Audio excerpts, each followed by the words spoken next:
On va revenir sur le plan de paix à Gaza. Il est entré en vigueur ce matin à 9h. Juste avant, quand même, j'aimerais revenir sur cette cérémonie de panthéonisation qui a eu lieu hier. Robert Badinter, donc, qui entre au Panthéon. Est-ce que vous avez regardé cette cérémonie déjà, Raphaël Steinville ? Je me suis contenté d'écouter le discours d'Emmanuel Macron, mais je n'ai pas eu le courage et la force d'aller jusqu'au bout de la cérémonie. Et vous êtes allé jusqu'au bout du discours d'Emmanuel Macron ? Oui, parce que ça m'intéressait de voir une fois de plus ce numéro d'acteur du président qui me semblait tellement décalé dans sa grandiloquence. J'ai trouvé ça presque obscène lorsqu'il... Ah bon ? Obscène ? Oui, parce que je pense qu'il y avait un immense malentendu. C'est-à-dire qu'en même temps qu'Emmanuel Macron voulait célébrer un homme, Badinter et la République, j'ai l'impression qu'il nageait en plein révisionnisme historique. Il célébrait les Lumières, mais même les philosophes des Lumières, pour certains, en tout cas je pense à Jean-Jacques Rousseau, admettaient la possibilité de la peine de mort pour les criminels qui s'étaient mis finalement, qui s'étaient exclus de la société. Mais je pense qu'on ne peut pas s'exonérer de faire le bilan de la politique et de la philosophie pénale qu'a porté Robert Badinter. On va y venir. Et donc, moi, j'ai trouvé que c'était décalé, que c'était oublié les victimes, les vraies victimes. Et oui, ça m'a dérangé. William Golnadel, vous avez regardé cette cérémonie ? Ah non, pas du tout. Pas du tout. J'ai envie le courage de Raphaël, j'en suis incapable. Non, mais j'en suis totalement incapable, je vous le dis, c'est presque physique. Pour toutes les cérémonies ou celle-là en particulier ? Non, celle-là en particulier. Non, mais pour dire les choses clairement, j'ai beaucoup de respect pour une partie de l'œuvre de M. Badinter, en tous les cas, sa lutte contre l'antisémitisme, et notamment quand il s'est aperçu que l'antisémitisme avait changé, qu'il était d'extrême gauche, et je dois dire que j'ai encore plus d'admiration sur ce plan-là pour son épouse. Pour Elisabeth Badinter, oui, donc. Très clairement. Maintenant, pour le dire franchement, quand je suis arrivé au palais, confusément, Monsieur Badinter, qui avait évidemment une très belle voix, force oratoire aussi, un grand avocat, mais il était exactement ce que je ne voulais pas être sur le fond. Moi, j'avais une conception peut-être un peu surannée par rapport à d'autres avocats. De la conception d'avocat, je voulais défendre la veuve et l'orphelin. Et je sentais très bien qu'on était déjà dans la culture de l'excuse et qu'on faisait passer, d'une certaine manière, l'intérêt des criminels au-dessus de l'intérêt des victimes. C'est tout à fait au contraire. Donc moi, à la limite, si je veux vous dire quelque chose, je vois pas d'inconvénient à ce que monsieur Badinter soit au Panthéon, on a même décidé de mettre Madame Halimi, alors j'ai encore beaucoup plus de réserves, alors pour des tas de raisons, au Panthéon, mais alors dans ce cas-là, moi, quand j'étais au Palais, il y avait un grand avocat, un grand ténor qui s'appelait Henri-René Garot, mais qui avait aussi beaucoup de verve, mais une verve un peu de gouaille, mais qui était méprisé par une partie du barreau et des magistrats, qui étaient déjà dans la badintérisation. C'était parce qu'il avait fondé Légitime Défense. Il défendait les victimes. Je peux vous dire que c'était l'avocat des franchouillards, d'une certaine manière. Et pourquoi on ne mettrait pas aussi M. Henri Garot au Panthéon ? Il a tout autant sa place que M. Badinter. Je pense que ce que Jacques Attali a dit va vous plaire. Écoutez, c'était... Ah oui, non, écoutez. Ça serait bien la première fois. Et justement, aujourd'hui, vous avez été d'accord avec Jean-Luc Mélenchon. Et certainement avec file un mauvais coton, moi je vous le dis. Ouais. Écoutez-le, on en reparle. Vous avez raison de dire qu'il a joué un rôle dans l'abolition de la peine de mort, mais n'importe qui, garde des Sceaux, aurait fait abolir la peine de mort. Il n'y est pour rien. Celui qui fait abolir la peine de mort, c'est François Mitterrand. J'ai souvent dit qu'une chaise, garde des Sceaux, aurait fait abolir la peine de mort, puisque les parlementaires l'auraient voté.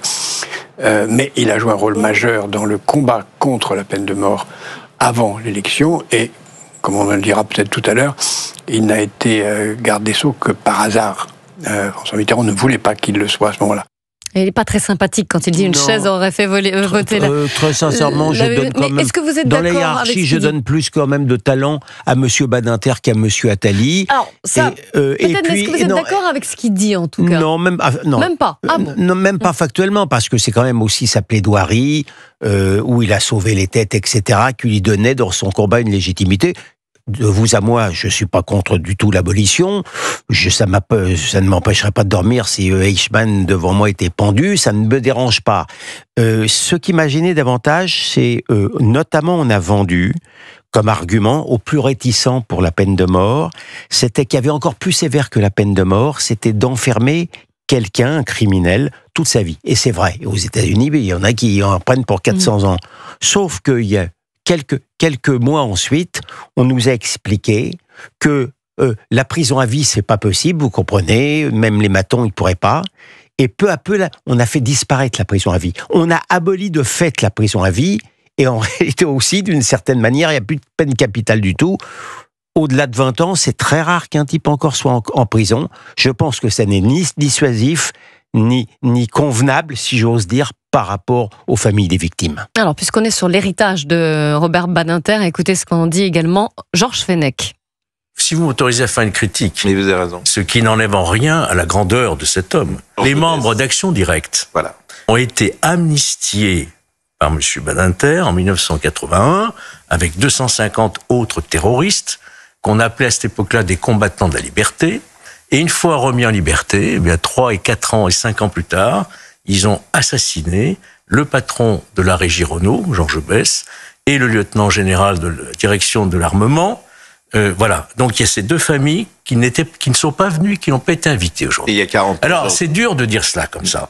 Mais si vous voulez, cette espèce d'angélisme de cette culture que le criminel est d'abord lui-même la victime, d'un trait de plume, supprimer la loi sécurité-liberté, sans même une autre loi, et ouvrir les portes des prisons, y compris à des gens dangereux. Donc, je veux dire, il y a cet épisode sombre.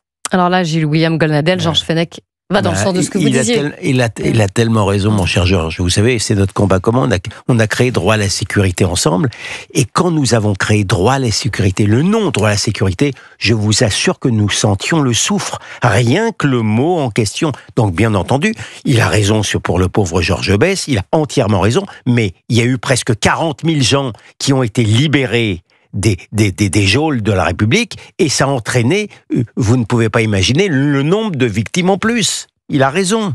Raphaël Stainville. Oui, même pour aller plus loin, parce qu'on en paye encore aujourd'hui les conséquences, c'est qu'il a installé le syndicat de la magistrature Place Vendôme, il a donné les clés de l'école de la magistrature au syndicat de la magistrature, et lorsqu'il a été président du Conseil constitutionnel, il a fait en sorte de manière presque systématique d'empêcher toutes les lois sécuritaires, notamment les lois Pasqua, de pouvoir se déployer dans toute leur dans ce qu'elles avaient de radical.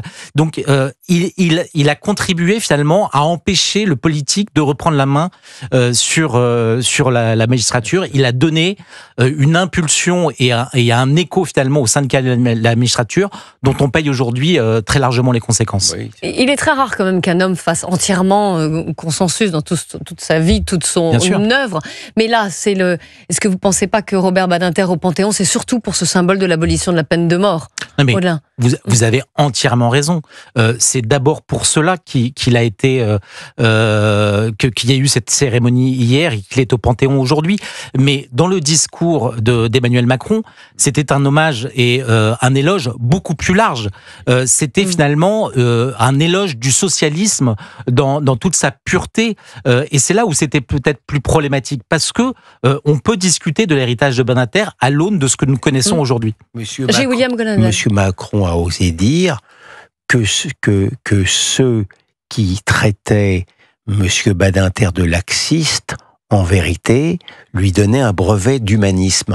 Je suis désolé de vous dire que pour moi, les premiers humanistes, ce sont ceux qui sont derrière, à côté, les victimes, pas à côté des coupables.